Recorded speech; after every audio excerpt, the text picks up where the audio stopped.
Boa noite. Boa noite a todos. Sejam bem-vindos à live segundo o Espírito da Verdade do Evangelho com a pastora e sister Sandra Ribeiro. E o Vini. Para a glória do Senhor Jesus. Amém.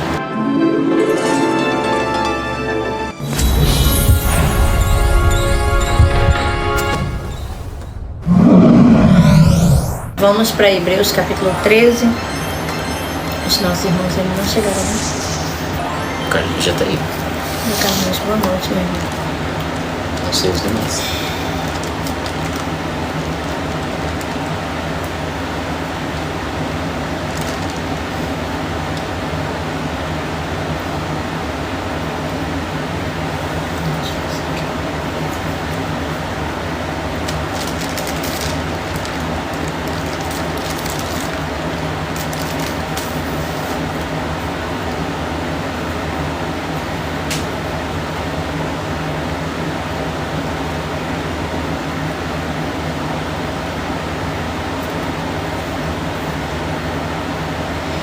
Vamos lá, gente. Hebreus capítulo 13.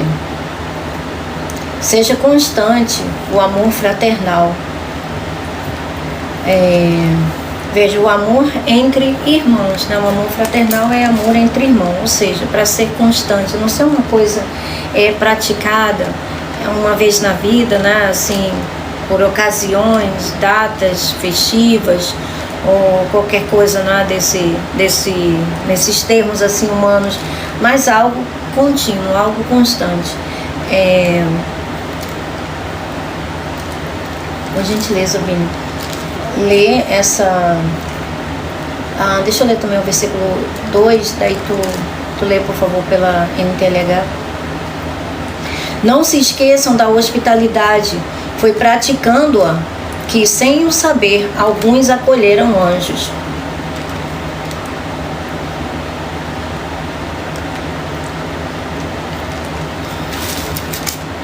Um, dois.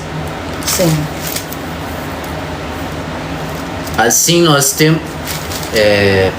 capítulo 13. Continuem a amar uns aos outros como irmãos em Cristo. Não deixem de receber bem aqueles que vêm à casa de vocês, pois alguns que foram hospitaleiros receberam anjos sem saber. Vamos ver essa palavra constante e fraternal. Aliás, constante, amor qual é a palavra? Só um momento. Momento. Aqui estava em Gênesis 19. Sim. Constante é meno.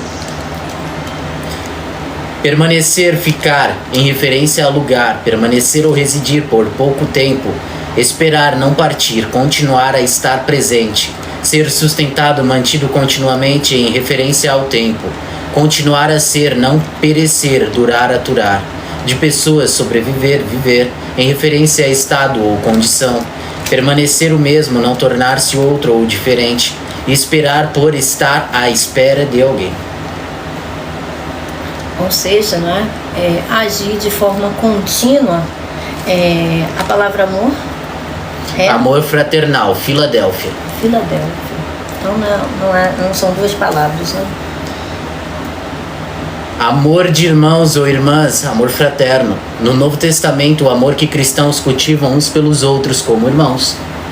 Filadélfia vem de Filadelfos, que é um adjetivo. Amável irmão ou irmã, num sentido amplo, que ama alguém como um irmão, compatriota, companheiro de alguém em amor, de um israelita, de um cristão que ama outros cristãos. Filadelfos é composta de duas palavras. Filos, que é amigo, ser amigável a alguém, desejar a ele tudo de bom. Amigo, sócio, aquele que se associa amigavelmente com alguém, companheiro. Um dos amigos do noivo que, em seu favor, pediu a mão da noiva e prestou a ele vários serviços na realização do casamento e de celebração das núpcias. E Adelfos. Adelfos é um irmão, quer nascido dos mesmos pais ou apenas do mesmo pai ou da mesma mãe, tendo o mesmo antepassado nacional, pertencendo ao mesmo povo ou compatriota. Qualquer companheiro ou homem, um fiel companheiro unido ao outro pelo vínculo da afeição, Um associado no emprego ou escritório, irmãos em Cristo, seus irmãos pelo sangue, todos os homens, apóstolos, cristãos como aqueles que são elevados para o mesmo lugar celestial.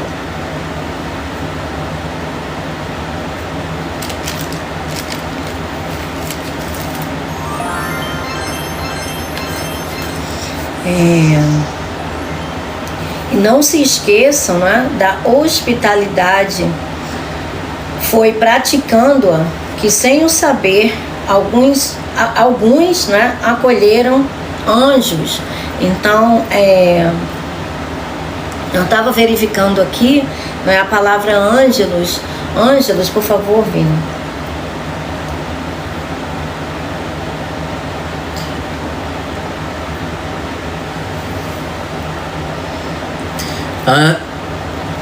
Ângelos, de Ágilo. Trazer notícias. Um mensageiro, embaixador, alguém que é enviado. Um anjo, um mensageiro de Deus.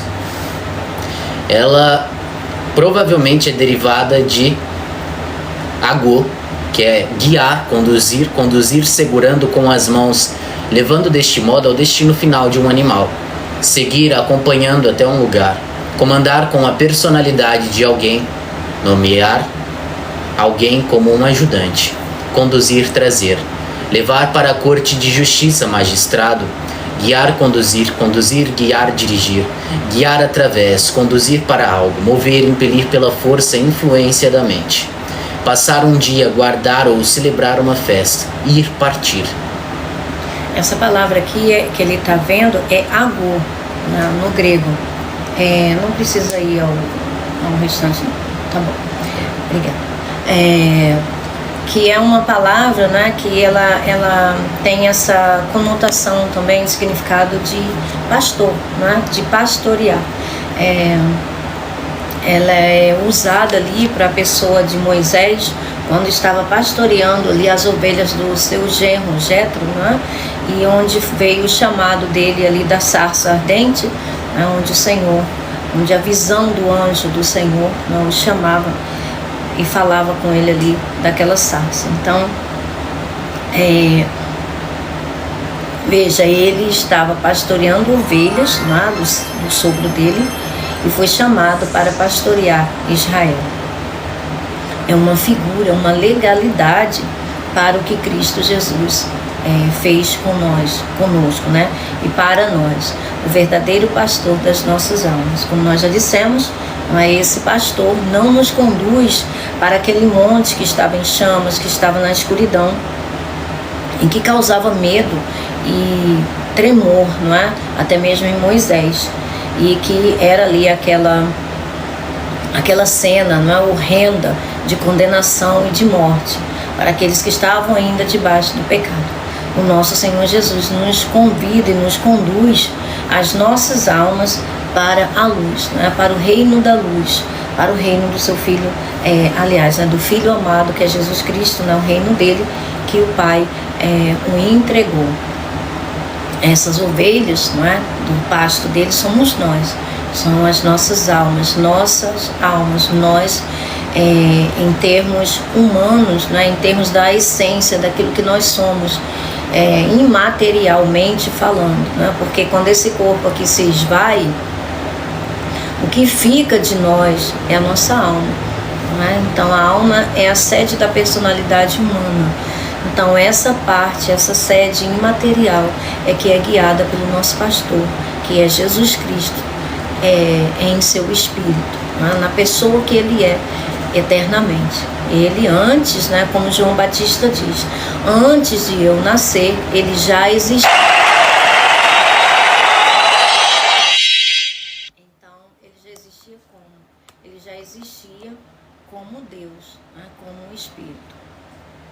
Então, Jesus é que guia as nossas almas para Jerusalém Celestial, para a cidade do Deus vivo, a cidade que o próprio Deus erigiu, construiu para nós, para que nós, os que amamos, né, possamos morar eternamente. Essa cidade, veja, ela vai descer do céu, ela é algo celestial, ela não é daqui dessa criação.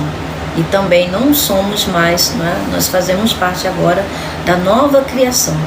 E como diz o apóstolo Paulo, não importa se você é judeu, não importa se você é circuncidado, não importa se você não é judeu, se você é incircuncidado, não importa se você é homem, se você é mulher, se você é escravo, se você é livre, não importa. Importa ser nova criatura, ser nova criação.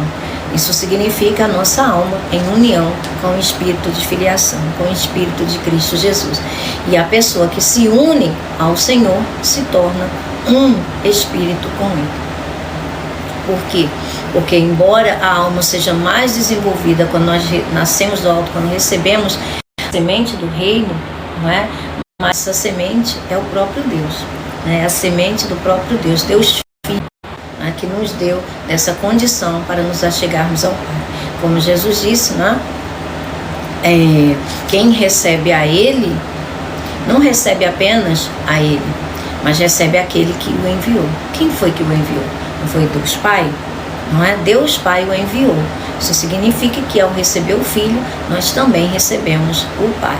Então o Filho é a fonte a jorrar para a eternidade dessas águas da vida eterna, que é o Espírito Santo, o Espírito de filiação, gente, é o mesmo Espírito. O Espírito do Filho é o mesmo Espírito do Pai, é o mesmo Deus, é o Elohim. Mas todo esse processo, toda essa formação foi o plano de Deus para a nossa salvação, tá bom?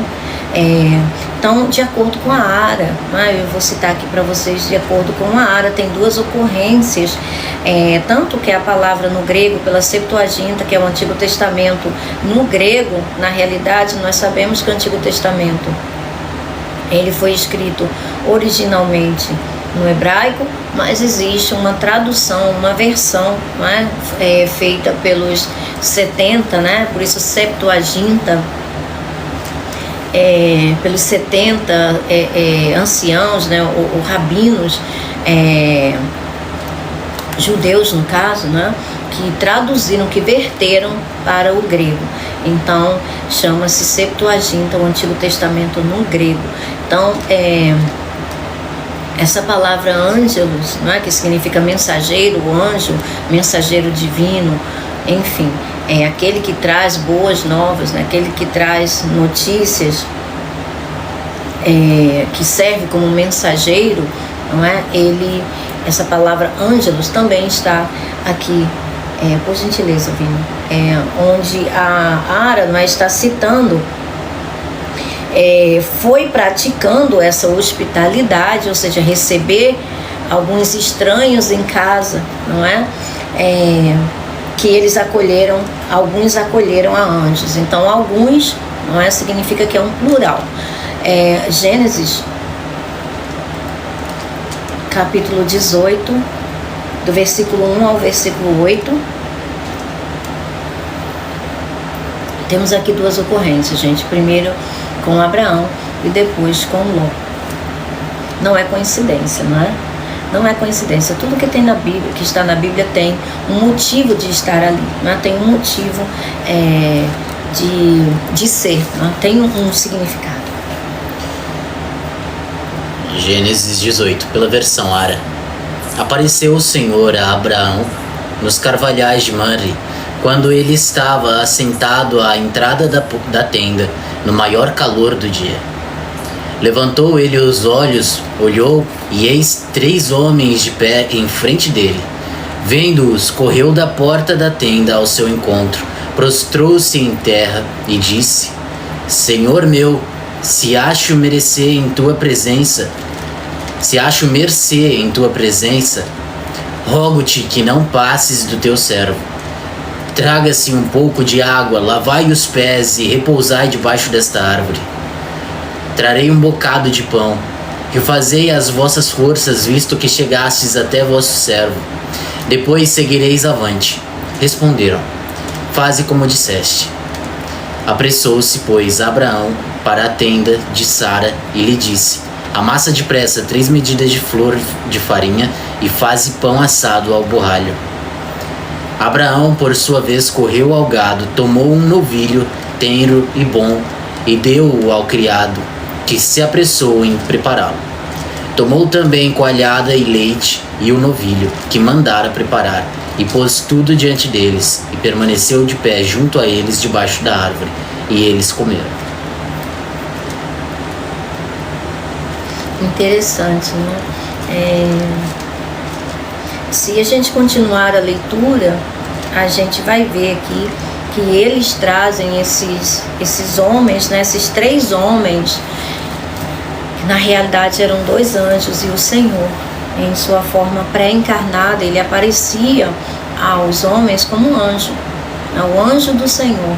Ou seja, era a forma que Jesus aparecia antes da sua forma pré-encarnada, ou melhor, antes da sua forma encarnada, né? No caso, na forma pré-encarnada seria, né, como mensageiro, ou seja, não tinha distinção dele para os outros, né? As outras criaturas celestiais, né? Outros anjos. Então ele aparecia como outro anjo, né? Para que a sua, vamos dizer assim, a sua identidade fosse preservada.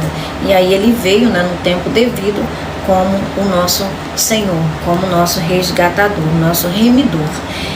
Eu vou continuar aqui a leitura, porque enquanto o Vini lia, eu estou aqui pela NVI, ele está lendo pela ARA, tem uma linguagem um pouco mais rebuscada, mas como eu já falei para vocês, como vocês podem ver, eu vou ler aqui, vocês vão ver que não tem, não fala coisas diferentes, está falando a mesma coisa, só que ele usa palavras, não é? Veja, gente, por mais que as palavras sejam outras, mas o significado é o mesmo.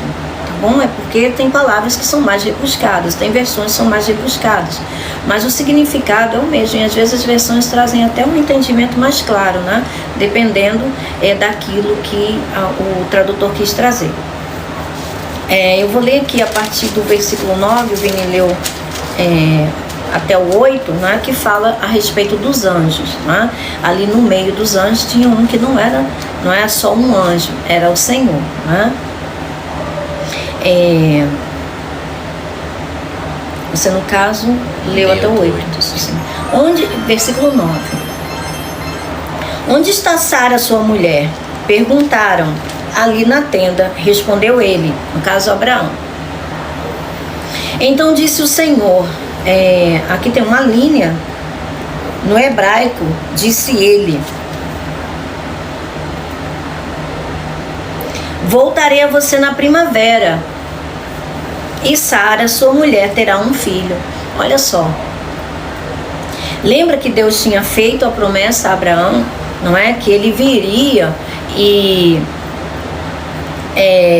traria, não é, essa boa nova para Abraão. Ele tinha prometido que Abraão teria um filho, não é? Ele disse que Abraão teria um filho. Ele disse que Abraão seria pai, não é? Que não seria assim, que o servo dele não seria, não é? Como se diz, o herdeiro dele, que ele não seria, vamos dizer assim, não viveria sem um filho, sem uma semente. E veja, foi aqui, não é, que ele prometeu, o que está escrito lá em Romanos 9, que o apóstolo Paulo traz para falar para a gente, não é, sobre a promessa. Quando foi feita a promessa para Abraão? E exatamente aqui, interessante, né? Quando Abraão concedeu lugar de passagem para aqueles homens sem nem conhecer.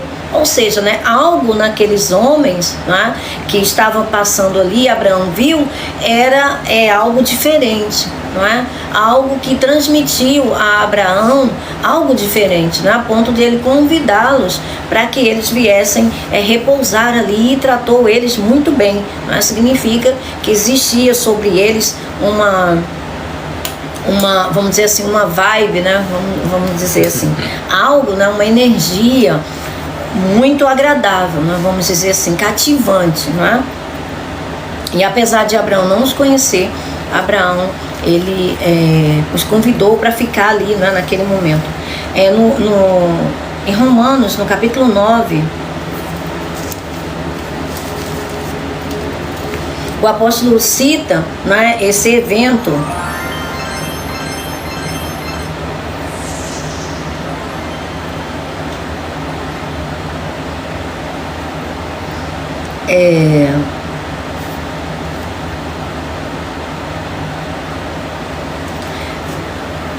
Romanos 9, versículo 9.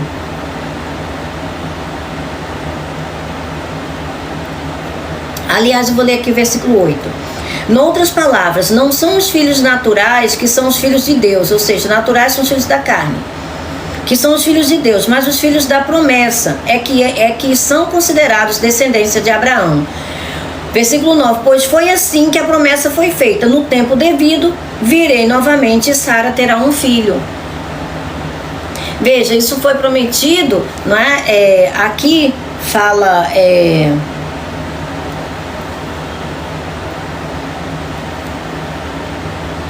Gênesis 18, veja exatamente aqui onde a gente está lendo, Gênesis 18, do versículo 10 ao versículo 14, o mesmo local, né, que nós estamos lendo. Então foi aqui, nesse exato momento, não é, que desse acolhimento de Abraão, dessa hospitalidade de Abraão, que foi encontrado o lugar. Veja, não é? É aquilo que a palavra de Deus diz, não é? Façamos o bem sem olhar a quem, não é? Imagina, se ele tivesse deixado aqueles homens passarem, não é? Ele não teria recebido ali, naquela oportunidade, essa promessa, não é? Mas ele não deixou a bênção dele passar, né? Ele agarrou a bênção dele sem violência, né? Só com educação, com gentileza. Então disse o Senhor, voltarei a você na primavera e Sara, sua mulher, terá um filho. Sara escutava a entrada da tenda atrás dele. Abraão e Sara já eram velhos, de idade bem avançada, e Sara já tinha passado da idade de ter filhos. Veja, se ela era estéril quando ela era jovem, imagina depois de ter passado da idade de ter filho. Então, como diz o apóstolo Paulo em Gálatas 4, né? Isaac é considerado o filho da promessa, o filho nascido pelo Espírito. Por quê? Porque se cumpriu pelo poder do Espírito Santo, o Espírito de Deus, não é? A promessa que Deus o havia prometido. E deixou, né? Deus tinha feito a ele, deixou que fosse exatamente no momento que eles não pudessem fazer nada. Porque veja, se uma pessoa pode ter filho, para que precisa de Deus, não é? É só ter, é só fazer o que precisa ser feito. Agora, se a pessoa crê, não é? Se a pessoa não pode, mas ela crê em Deus que pode todas as coisas, então, né, isso daí é tido por fé, né? Considerado por Deus por fé. Então, Deus esperou, né, que Abraão não tivesse condições nenhuma de ter mais filho, e Sara, que já não tinha condições quando era nova, imagina depois de passar do tempo de ter filho. Então, só mesmo por meio de um milagre, né? Só pelo poder do Espírito Santo. Então o apóstolo Paulo diz, né, que o filho nascido da promessa, o filho nascido pelo Espírito é Isaac. Isaac representa, não é, Jesus Cristo. É de Isaac, não é, desse filho do Espírito, é uma representação de Jesus Cristo. Veja, Isaac não nasceu porque Abraão simplesmente decidiu tê-lo. Isaac nasceu porque Deus prometeu, né? E ele é uma legalidade para Jesus Cristo. Ele não foi sacrificado quando Deus falou, né? Pediu a Abraão, porque Deus só estava trazendo uma oportunidade para que o filho dele fosse sacrificado. Mas o Filho de Deus, né? O verdadeiro, né? E eterno, este foi sacrificado em nosso favor. Mesmo porque, né, se Isaac fosse ali oferecido naquele altar, ele não serviria como uma oferta pelo pecado de ninguém, né? Porque ele era um homem comum, como qualquer outro, e portanto numa carne, né, do pecado, como qualquer outro ser humano. E Deus não faz nada, não é, que seja despropositado, né, que não tenha um motivo. Então, certamente essa questão aqui é citada, não é, dessa forma, falando, né, sobre essa hospitalidade e sobre essa palavra aqui por um propósito simples. Primeiro, pela promessa, não é, de onde veio a nossa salvação. Então a gente não negligenciar, não é, o ser hospitaleiro, não é, hospedar aqueles, não é, que vamos dizer assim, aqueles que são irmãos, aqueles que têm um propósito. Não é hospedar qualquer pessoa, não é? Mas hospedar aqueles que têm um propósito. Não com uma intenção, né? Uma segunda intenção, mas o bem pelo bem. Não é fazer o bem pelo bem. Não é o bem, veja, quando o Abraão foi hospitaleiro a esses homens aqui, ele não pensava nada disso. Ele só pensou em fazer o bem, né? Ele só pensou, vamos dizer, manifestar o que estava no coração dele, a bondade, né? Não é para, nós sabemos que hoje em dia é complicado, né? O mundo está muito violento, né? As pessoas estão muito falsas e tudo mais, mas Deus, né, toca no nosso coração, toca no coração de quem Ele quer, não é, para fazer o bem. Então, a gente não pode ter o coração fechado para o Espírito Santo. A gente precisa estar sensível à voz do Espírito Santo para que a gente não venha deixar a bênção passar, não é? Deixar de ser abençoado por fazer o bem. Por isso que ele diz, né, fazer o bem a todos, especialmente aos da família da fé.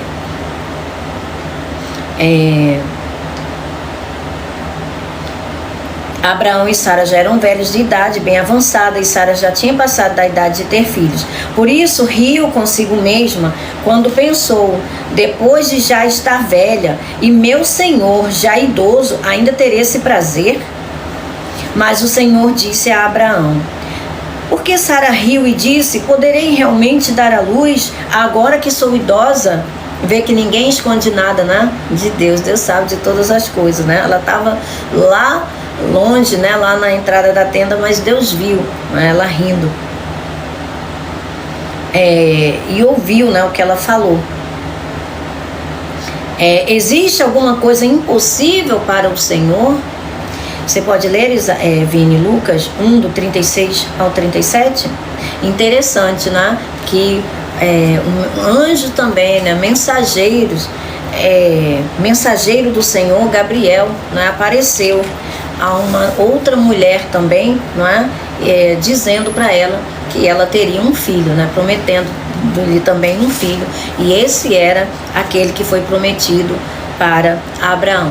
É por isso que essas palavras, elas se cruzam para mostrar que ali em Maria estava se cumprindo aqui, ó, espiritualmente, eternamente, o valor dessa promessa aqui. Lucas 1, 36 ao 37. E Isabel, tua parenta, igualmente concebeu um filho na sua velhice, sendo este já o 6º mês para aquela que dizia ser estéril, porque para Deus não haverá impossíveis em todas as suas promessas. Olha só, não é? Então, ali em Maria se cumpriu essa promessa aqui que Deus fez, só que agora, né, de uma forma, vamos dizer assim, perene, de uma forma eterna. Então o Senhor diz: na primavera voltarei a você, na primavera, né? Na frutificação. E Sara terá um filho. Que bonito, né? Na estação certa, né? Na estação certa. Sara teve medo e por isso mentiu. Eu não ri, mas ele diz: não negue, você riu. Agora você veja, Deus levou em consideração por Sara ter rido e ter mentido? Não, porque Deus sabe, né? A fraqueza de cada um. Veja, ele não imputou isso a ela, não é? Como castigo: então agora você não vai mais ter filho porque você mentiu. Não. Ele simplesmente, né? Interessante que lá em Hebreus, no capítulo 11, né, que fala dos heróis da fé, Sara é citada, né, como tendo tido fé. Tendo tido fé para gerar Isaac. É interessante, né? Porque embora ali naquele momento ela riu, não é? Ela achou, vamos dizer assim, algo extraordinário, mas para ela, não é? Ela mesma. Mas para Deus não é impossível, não é? E ela se agarrou a isso. Ela se agarrou à promessa de Deus, mesmo sabendo que o ventre dela já estava amortecido. E ela de maneira nenhuma, mesmo sendo jovem, né, ela era estéril, então ela não poderia de qualquer forma ter filho. Mas ela apesar dela ter rido aqui, né, em uma certa incredulidade, mas foi só algo, vamos dizer assim, uma incredulidade que a parte humana tem, né? Mas ela acabou se agarrando ao que Deus disse e não a incredulidade dela. Ela olhou para a promessa de Deus e não ficou com a impossibilidade dela, né? Porque ela considerou aquilo que Deus disse, mas não há impossíveis para Deus, não é? Ele perguntou aqui, né? Haveria alguma coisa impossível para o Senhor? E ela se agarrou a isso. E, portanto, né, ela veio a ser a mãe de Isaac. Então, se a gente continuar lendo, né, Abraão intercede por Sodoma. né? Sodoma e Gomorra. Então, aonde exatamente o Ló, né, estava, né, o seu sobrinho Ló estava com a sua família.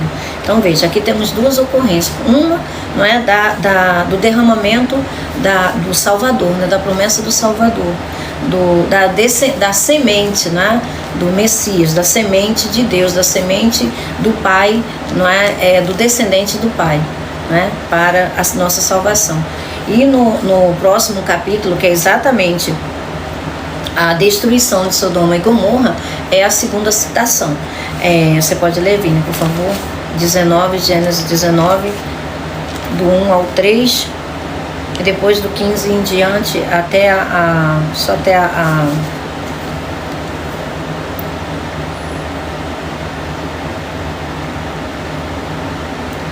o versículo 29.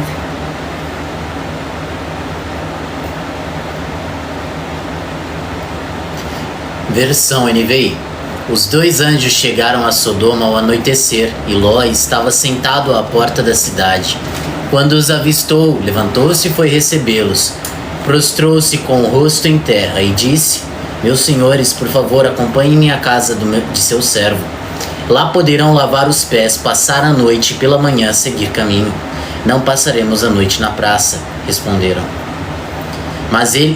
Passaremos a noite na praça, responderam. Mas ele insistiu tanto com eles que finalmente o acompanharam e entraram em sua casa. Ló mandou preparar-lhes uma refeição e assar pão sem fermento, e eles comeram. Gente, a gente vai pular aqui algumas questões de Ló, né, alguns oferecimentos dele, né, que não é nem um pouco agradável. E vamos para outra parte ali que fala a respeito dos anjos, né, para não estar produzindo nenhum tipo de mal-estar em ninguém. Versículo 15 ao 29. Ao raiar do dia, os anjos insistiam com Ló, dizendo: Depressa, leve daqui sua mulher e suas 2 filhas, ou vocês também serão mortos quando a cidade for castigada. Tendo ele hesitado, os homens o agarraram pela mão, como também a mulher e as 2 filhas, e os tiraram dali à força, e os deixaram fora da cidade, porque o Senhor teve misericórdia deles. Assim que os tiraram da cidade, um deles disse a Ló: Fuja por amor à vida. Não olhe para trás e não pare em lugar nenhum da planície. Fuja para as montanhas ou você será morto. Ló, porém, lhes disse: Não, meu senhor. Seu servo foi favorecido por sua benevolência, pois o Senhor foi bondoso comigo, poupando minha vida. Não posso fugir para as montanhas, senão esta calamidade cairá sobre mim e morrerei. Aqui perto há uma cidade pequena, está tão próxima que dá para correr até lá. Deixe-me ir para lá, mesmo sendo tão pequena, lá estarei a salvo. Está bem, respondeu ele. Também lhe atenderei esse pedido. Não destruirei a cidade da qual você fala. Fuja depressa, porque nada poderei fazer enquanto você não chegar lá.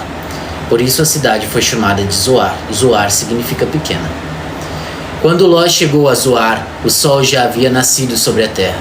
Então o Senhor, o próprio Senhor, fez chover do céu fogo e enxofre sobre Sodoma e Gomorra. Assim ele destruiu aquelas cidades e toda a planície com todos os habitantes das cidades e a vegetação. Mas a mulher de Ló olhou para trás e se transformou numa coluna de sal. Na manhã seguinte, Abraão se levantou e voltou ao lugar onde tinha estado diante do Senhor. E olhou para Sodoma e Gomorra, para toda a planície, e viu uma densa fumaça subindo da terra, como fumaça de uma fornalha. Quando Deus arrasou as cidades da planície, lembrou-se de Abraão e tirou Ló do meio da catástrofe que destruiu as cidades onde Ló vivia. 2 Pedro, Vini, por favor. Veja, gente, agora vamos lá, a gente fazer uma contraposição disso, né, sobre essa hospitalidade, não é, de que alguns, né, acabaram acolhendo a anjos. E esses anjos, né, que foram acolhidos traziam boas novas, né? Veja, Uma era realmente boa, né, da salvação, algo verdadeiramente, né, que trouxe ao mundo a salvação, e a outra era sobre juízo. Mas aquele justo que estava ali naquela cidade não foi contado com aqueles outros, né? Ele foi poupado, apesar de ser um justo tardio em compreender as coisas, né? Um justo meio lerdo, né, vamos dizer assim, né? Ele teve que ser arrastado, por assim dizer, né, pelos anjos. A mulher ainda olhou para trás, né? A gente sabe, né, que tem uns aí, né, que demoram mais para compreender, né, as boas novas, para poder entender que está no meio de perversidade, né, que está no meio ali de coisas que não deveria estar, mas Deus não conta, não é? Deus tem as suas maneiras de livrar os justos. 2 Pedro, do versículo 7, capítulo 2, versículo 6 até o versículo 9. Também condenou as cidades de Sodoma e Gomorra, reduzindo-as a cinzas, tornando-as exemplo do que acontecerá aos ímpios. Mas livrou Ló, homem justo, que se afligia com o procedimento libertino dos que não tinham princípios morais, pois vivendo entre eles, todos os dias aquele justo se atormentava em sua alma, justa por causa das maldades que via e ouvia. Vemos, portanto, que o Senhor sabe livrar os piedosos da provação e manter em castigo os ímpios para o dia do juízo. Olha só, sabe livrar os justos, né, da provação e manter cativos os ímpios para o dia do juízo. Aonde é que mantém esses ímpios sob castigo, debaixo de castigo, para o dia do juízo? No inferno. As almas, gente, não são os corpos, são as almas. Elas são mantidas, né, no inferno, sendo atormentadas até o dia do juízo final. No dia do juízo final, serão lançados no lago de fogo e enxofre. Né? Eu penso, isso é entendimento meu, que devido, né, a essa fragilidade, é aí que as almas verdadeiramente, né, são destituídas de existência de qualquer tipo que seja, né? E enfim, né? Aí sim elas podem, vamos dizer assim, são realmente destruídas, né? Completamente destruídas, porque o lago de fogo e enxofre é algo que destrói até a morte, né? E o inferno. Somente os seres celestiais, os seres espirituais que não podem ser destruídos e estarão ali sob castigo eterno, na morte eterna, que já era para eles estarem, né? E só estão soltos por um pouco de tempo, até que se cumpra tudo o que precisa ser cumprido. Judas, Vini. Judas só tem um capítulo, né?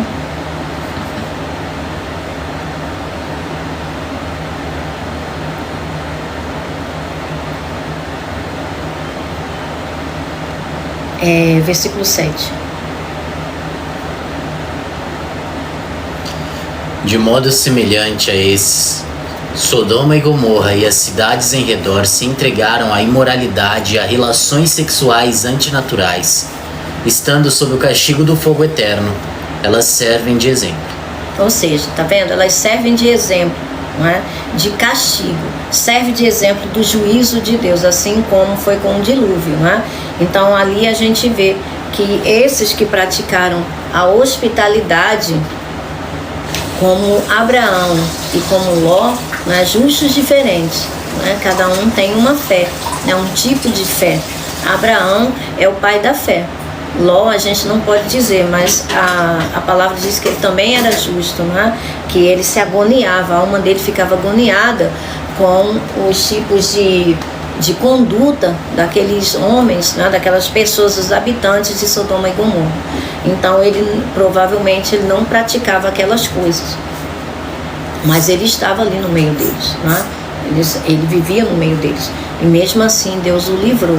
Isso significa, né, isso é uma amostra, não é? Para que aqueles que serão salvos ali, não é? Tirados do fogo, literalmente tirados ali do juízo do fogo, né? Então, como diz João Batista, não é? Como é que se diz? O segundo, o batismo do fogo, perdão, batizará com água, não é? E com fogo, né? Aliás, com espírito e com fogo. Esse batismo, gente, com fogo, tá? Não é batismo do Espírito Santo, não. Não é batismo, não é o Espírito Santo que vai, embora seja o Espírito Santo, não é ele que é o juiz. Ele que é o juiz dos vivos e dos mortos. Mas não é para os justos, tá? Esse fogo aí não é para os justos, não. Os justos sairão dele, não ficarão nele, tá? Esse fogo aí que João Batista cita é exatamente a advertência sobre Sodoma e Gomorra, do que aconteceu com Sodoma e Gomorra, né? Serão destruídos, tá? Serão verdadeiramente destruídos pelo fogo. Então, o último, né, a última forma de juízo que vai acontecer nessa dimensão vai ser pelo fogo. A primeira foi pela água, não é? Que foi ali em Noé, não é? Que significa descanso. Inclusive Jesus foi batizado no Rio Jordão para essas pessoas, não é? Para salvar essas pessoas também que estavam ali, né? Sofreram ali a morte, ali o castigo da expurgação de Deus, né? De toda a corrupção, porque não seria justo, né? Jesus Cristo só veio depois, e aí como é que faz? Não é? Essas pessoas não têm não têm acesso à salvação, se elas só conhecem a perdição. Mas Sodoma e Gomorra, não é? Como disse Jesus, se Sodoma e Gomorra tivesse recebido, né, visto as coisas que o povo viu na época de Jesus, os milagres, né, eles teriam se arrependido, mas por conta da ignorância espiritual, da cegueira em que viviam, né? Isso é um exemplo, tá? Essas coisas aconteceram de forma natural, não é? Veja, essas pessoas, elas não tinham conhecimento nenhum, nem tinha como elas, vamos dizer assim, fazerem bem, porque não existia forma. Como é que essas pessoas só sabem o que é o mal, só conhecem o que é o mal, e o bem que conhece é distorcido pelo mal? Então não tem como, né? A pessoa, seria injusto você cobrar como tirar, extrair do impuro, aliás, extrair algo puro de quem é impuro. Não tem como, não é? Se é impuro, não tem como extrair nada puro. Então Deus sabe de tudo isso, não é? Deus sabe. É por isso que ele, sendo o justo juiz, a partir de Jesus Cristo, né, a luz já veio. Jesus é a luz, a verdadeira luz que veio ao mundo, que ele criou. Então, a partir dele a coisa muda. O juízo muda, não é? A partir de Cristo Jesus está valendo a sentença, não é? Daquilo que ele deixou, porque ele cumpriu a justiça verdadeira.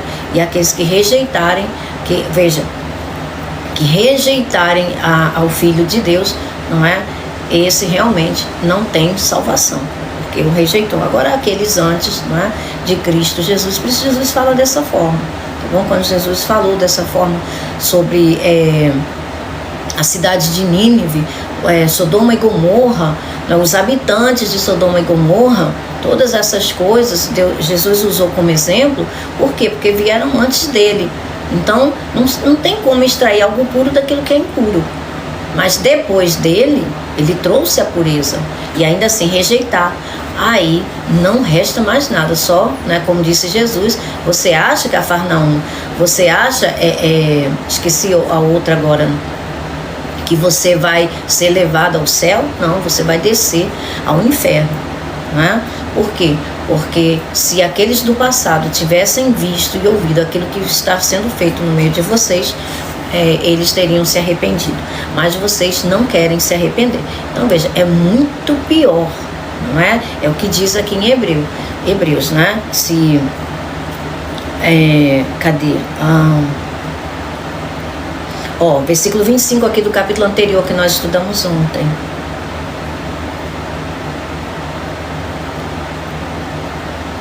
Cuidado, não rejeitem aquele que fala. Se os que se recusaram a ouvir aquele que os advertia da terra não escaparam, quanto mais nós, se nos desviarmos daquele que nos adverte dos céus. Olha só. Então, quem está falando agora é o próprio Deus. Quem está falando agora é o próprio Espírito Santo. É o Filho. Então, não haverá salvação para aqueles que rejeitam a salvação. Não é? Terão que pagar por vias próprias. Até ali Deus, não é? Ele tem misericórdia, e as misericórdias dele se renovam a cada dia, não é? Então, ele recebeu homens como dádiva, até mesmo os rebeldes, até mesmo aqueles que eram rebeldes a Deus, não é? Mas depois que a verdadeira luz veio ao mundo, não tem mais desculpa para os homens, não é? Não tem mais desculpa. Se a pessoa rejeita, então ela é réu de juízo eterno, réu eterno, não tem quem livrar. O advogado é Jesus. Se a pessoa rejeita esse advogado, então ela vai ter que contratar um outro, né? Boa sorte, né? Boa sorte, porque o outro é acusador, né? Ele é eu esqueci agora, o promotor, né? O promotor de acusação. Ele está ali para acusar e não para defender. Então, veja, esses dois exemplos, né, de acolhimento aqui, de hospitalidade, nos servem, né, como exemplo.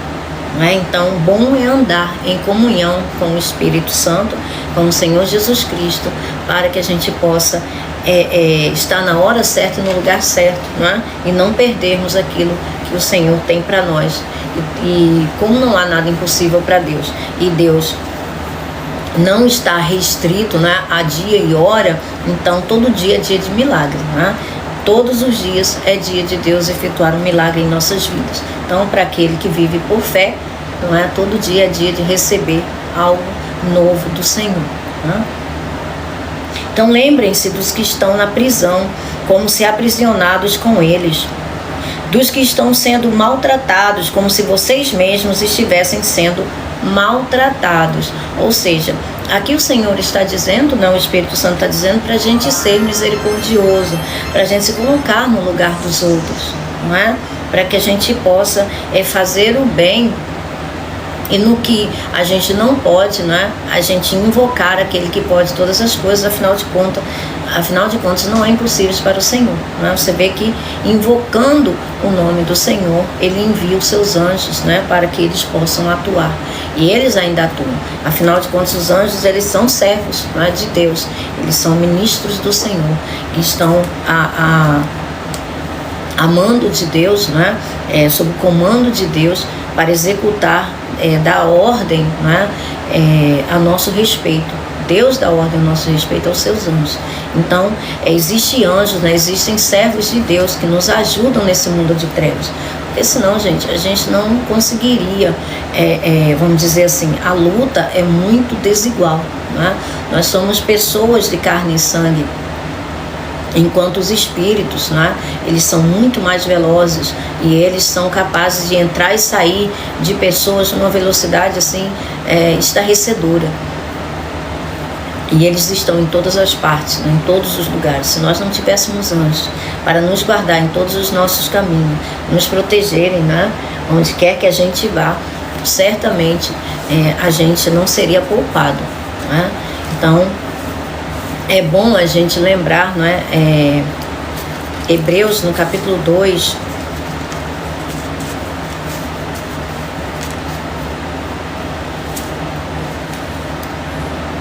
versículo 14, o último versículo do capítulo 1 de Hebreus, primeiro capítulo de Hebreus. Os anjos não são todos eles, espíritos ministradores enviados para servir aqueles que hão de herdar a salvação? Não está perguntando, é uma pergunta retórica, não é? Somos nós. Então, os anjos, eles são espíritos que estão a serviço, ministradores, né? Significa que eles são servidores, estão a serviço de Deus, né? Em nossa função, em nosso favor, enviados para servir, veja, servir a nós. Então, eles são servos de Deus, enviados para servir aqueles que hão de herdar a salvação. Então, os anjos é que nos guardam, os anjos é que nos protegem, e nós devemos, né, pedir, agradecer ao Senhor, né, por eles, né, porque Deus os tem colocado em nosso favor, para que venha nos proteger na nossa entrada, na nossa saída, nos nossos caminhos, né, nos protegerem do mal, né, nos cercar para nos proteger do mal. Eles veem aquilo que nós não podemos ver, né? E como disse Jesus, para cuidar, né, ter cuidado ali dos pequeninos, né, porque os anjos deles veem a face do meu Pai continuamente, né? Então veja, os anjos de Deus, né, os anjos, gente, eles têm uma forma de viajar, uma forma de se mover numa velocidade extremamente inimaginável para nós, né? E eles é que ministram, né, eles servem a Deus em nosso favor, né? Então os pequeninos somos nós, né? Somos os seus filhos. Esses são os pequeninos, são aqueles a quem agradou o Pai lhes dar o reino. O reino foi feito para nós, né? Inclusive tem muitos de nós que já estão no reino, né? Já estão lá em alegre reunião com seus anjos, né? E com todos os anjos, né, que fazem parte das hostes celestiais. Mas Deus tem muitos, né? Tem muitos e eles estão. E, gente, não devemos pensar que os anjos agem como as nossas polícias, por exemplo, né? Não tem nada a ver, né? Eles são realmente competentes e eles não agem da mesma forma. Não existe interesse escuso neles, né? Eles estão a serviço de Deus em nosso favor. Eles são servos de Deus em nosso favor. Agora, quanto aos anjos trazer dinheiro, trazer ouro, trazer um monte de coisa, isso aí, por favor, gente. Aí eu já não posso arbitrar isso para vocês, tá bom? Não tem como falar sobre essas coisas para vocês. Eu sei que tem alguns homens de Deus que já relataram coisas desse tipo, mas eu não tenho autoridade para falar sobre isso, tá bom? Eu não tenho esse conhecimento e não vou aqui falar de uma coisa que eu não tenho propriedade, né? Vamos dizer assim, para poder falar. Então, vamos avançar. Uma coisa eu sei, eles nos guardam, os anjos nos guardam, os anjos nos protegem e nos livram de muitas coisas, né, de muitos infortúnios que nós muitas vezes não conseguimos ver. Mas nós sabemos que eles são rápidos, né, são ágeis e são fiéis à palavra de Deus. Eles não são fiéis, vamos dizer assim, a nosso bel prazer. Eles são fiéis à palavra de Deus, tá bom? É a palavra de Deus que eles dão voz, eles agem em função da palavra. É por isso que eu digo a vocês, digo e repito quantas vezes for necessário, nós precisamos ter um vocabulário dos céus, né? Nós precisamos ter as palavras de Deus dentro do nosso coração, para que a gente possa não só dar voz aos anjos, como também aos demônios, né? E a todo mundo, a todo o reino espiritual, para que a gente possa combater o bom combate da fé e pedir ao Pai aquilo que é da vontade dele, para que a gente não venha orar contrário, né? Contrário à vontade de Deus. Às vezes o outro que ouve atende e a gente acha que foi Deus que nos beneficiou, quando na realidade a gente vai se achar num lugar que não era para a gente estar. E aí, ao invés de a gente acha, né, que aquilo é uma bênção, e não é uma forma de nos afastar de Deus, de nos colocar em uma posição que vai trazer destruição, que vai trazer morte espiritual, ou seja, afastamento. Morte espiritual não é que a gente vai morrer espiritualmente, não. É uma forma, né, que as pessoas têm um pouco equivocada, mas eu consigo compreender da seguinte forma, tá? O avanço das trevas,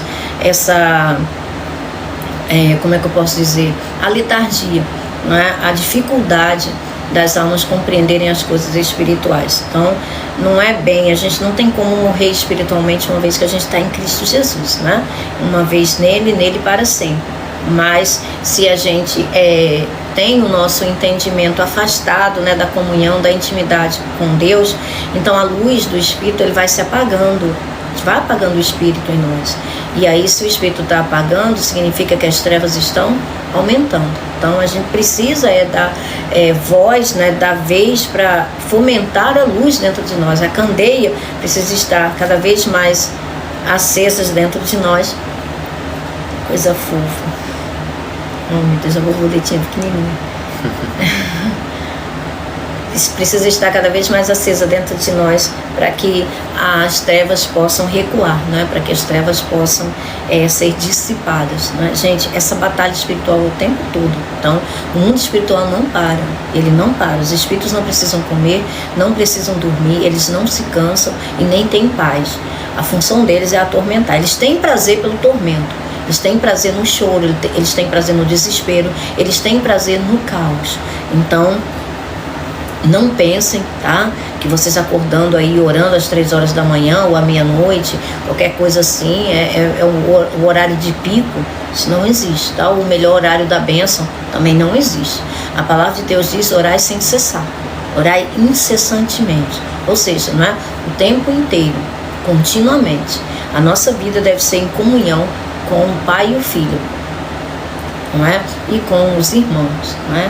Nós precisamos uns dos outros, estarmos na comunhão da luz, vamos dizer assim, fomentando a luz, né? Fazendo a luz crescer dentro de nós, para que as trevas que ainda tem em nós e ao redor possam ser dissipadas, tá bom?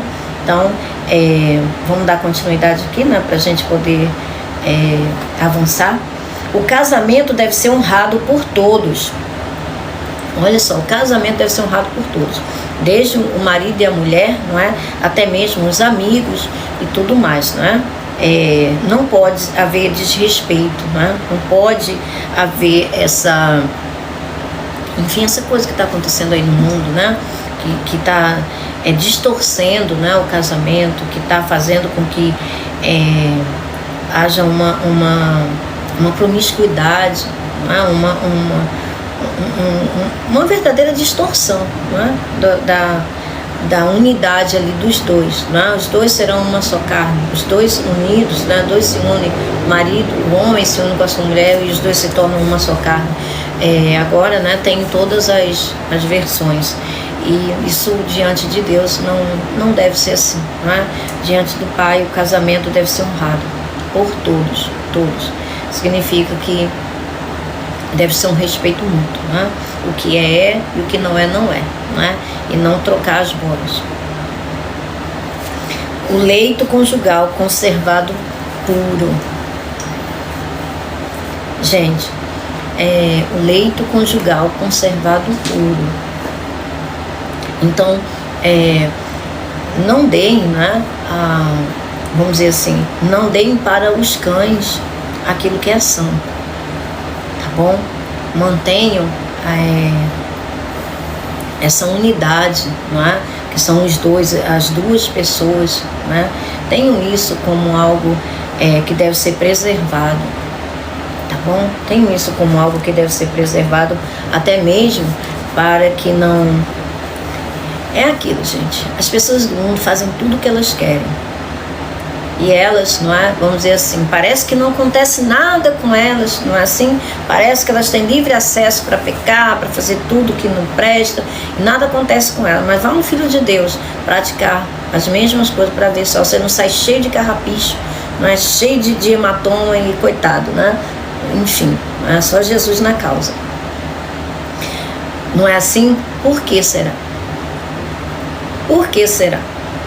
Porque nós somos filhos da luz, nós não devemos imitar o mal, né? Nós devemos imitar aquilo que é bom, que é puro, que é agradável, e não ir para o outro lado. Se a gente colocar a cabecinha para fora, não é?